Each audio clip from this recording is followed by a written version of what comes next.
Semoga terrealisasi katanya. Bang One. Bang One. Nah, saya ke Bang Yos dulu. Bang Yos, kira-kira menurut Bang Yos sekarang ini apa yang paling urgent yang harus diselesaikan untuk kemudian menjawab ekspektasi warga Jakarta yang begitu tinggi pada pasangan Jokowi dan Ahok ini? Ya, yang pertama saya ingin ucapkan selamat dulu ya, sama Mas Jokowi sama Ahok. Nah, ekspektasi masyarakat Jakarta itu kan tentu yang sangat menyesakkan dada gitu ya.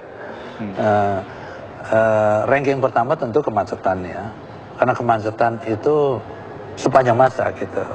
Nah, banjir kan kalau musim hujan ya, kalau musim kemarau kan tidak banjir ya.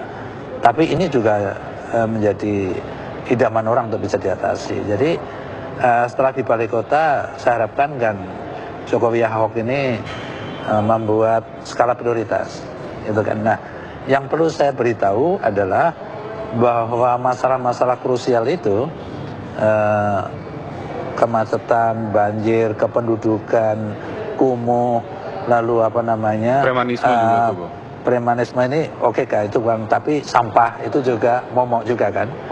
Ini semua sudah ada blueprintnya, gitu kan, sudah ada. Mengatasi kemacetan itu sudah ada cetak biru namanya PTM, Pola Transportasi Makro, di mana sudah ada jaringannya, modanya sudah kita tentukan, yaitu busway, monorail, subway, sama waterway yang terintegrasi, juga mengakses tetangga kita, itu sudah ada barangnya. Nah, karena itu nanti harus fokus itu, menyelesaikan, misalnya menambah 4 koridor busway menjadi 15 sesuai rencana. Misalnya meneruskan program monorail yang sudah ada pencanangan ini kan diteruskan. Yang berikutnya juga pokoknya meninggalkan jalan non-tol, itu juga harus diteruskan.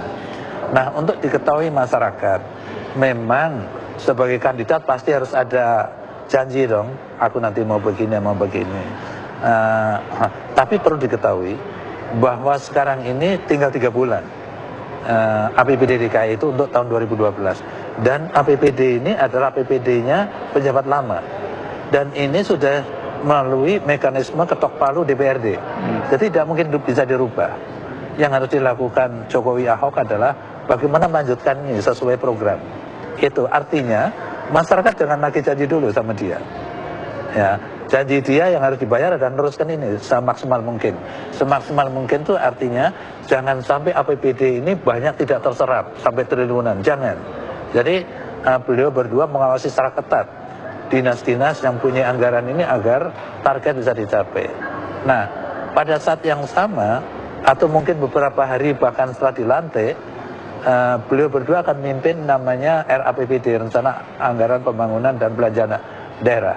Itu kan, itulah programnya Jokowi Ahok yang murni tahun 2013 gitu. Itulah mungkin akan dimasukkan janji-janji itu ya, menambah busway 1000 bus seperti yang dikata Ahok, tapi tentu saja itu kan bertahap ya, tidak sekaligus. Memang 1000 itu saya hitung paling murah 4 triliun itu untuk 1000 busway itu ya. Lalu bikin rumah susun yang massal untuk menerbitkan tempat kumuh ya, melanjutkan banjir kanal timur supaya sampai tuntas. Itu nanti 2013 baru itu program. Oleh karena itu saya selalu tidak setuju ya kalau para pengamat politik atau siapapun itu selalu nanti 100 hari kita lihat. 100 hari itu 3 bulan itu akhir tahun ini, itulah meneruskan program yang lama. Jangan nanti salah kan gitu. Beliau nggak akan bisa saya nanya merubah anggaran itu, sudah tutup palu, sudah DPRD, nggak bisa serta-merta membelokkan sedikit aja nggak boleh, apalagi mengalihkan sebuah proyek, itu sama sekali menyalahi aturan, gitu kan. Oke. Meskipun tadi ya, tidak bisa 100 hari, tapi kita tetap tanya, Mas, 100 hari pertama, ini pertanyaan masyarakat. Meskipun tadi melanjutkan APBD yang lama, tapi kan walaupun ini janji itu harus dipenuhi juga kan? Iya. 100 hari pertama. Jadi kita suka bilang jangan pakai istilah 100 hari lah. Mungkin kan orang Amerika kan nggak ngerti tariran, no. Kayak orang meninggal aja 100 hari, 3 bulan gitu. 3 bulan. Jadi, nah 3 bulan pertama kami lakukan, tentu kita akan mengajak birokrasi menjadi birokrasi yang melayani. Termasuk kita akan melibatkan RT RW menjadi pemerhati. Nah, kita akan duduk dengan RT RW, jadi masyarakat harus betul-betul dimonitor apa kebutuhannya, karena tiap-tiap rumah tangga kan kebutuhan berbeda. Yang bisa kami lakukan dengan cepat juga adalah pelayanan satu atap. Sebenarnya ini instruksi dari Presiden melalui Mendagri. DKI sudah ada peraturan tentang pelayanan satu atap, tapi surat perintah kepada dinas-dinas menyerahkan kepada pelayanan satu atap ini sampai hari ini belum, padahal dari tahun 2010. Nah, itu harus kita benahi. Lalu semua perizinan, KTP, itu dalam 3 bulan ini harus betul-betul semua ada standar pelayanan minimal. Jadi apa? Termasuk Transjakarta kita akan keluarkan. Kita kan fakta, SPM kita ini jelek ini. Nah, untuk setahun ini kami kasih SPM-nya ini, tapi nanti targetnya ini. Jadi dalam 3 bulan masyarakat bisa lihat. Itu konsepnya Pak Jokowi seperti itu. Termasuk konsepnya Pak Jokowi soal kesehatan dan pendidikan.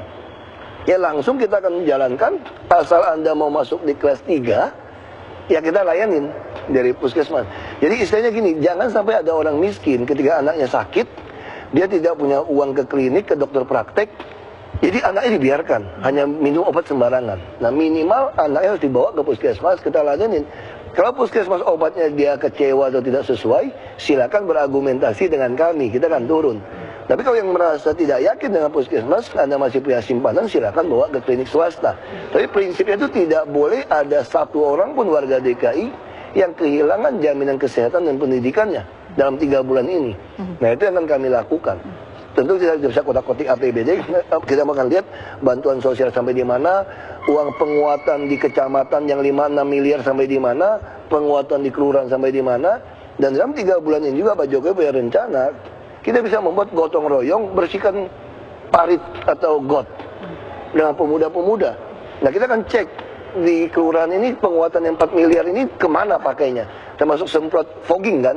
Nah kan kita lakukan dalam 3 bulan ini. Kita percaya, masyarakat percaya, programnya pasti bagus, tapi seringnya menjadi terkendala ada realisasinya di lapangan. Ada oknum-oknum yang kemudian tidak menindaklanjuti program tersebut. Bagaimana, apa solusinya dari Mas Ahok? Kita jeda dulu, kami kembali saat lagi.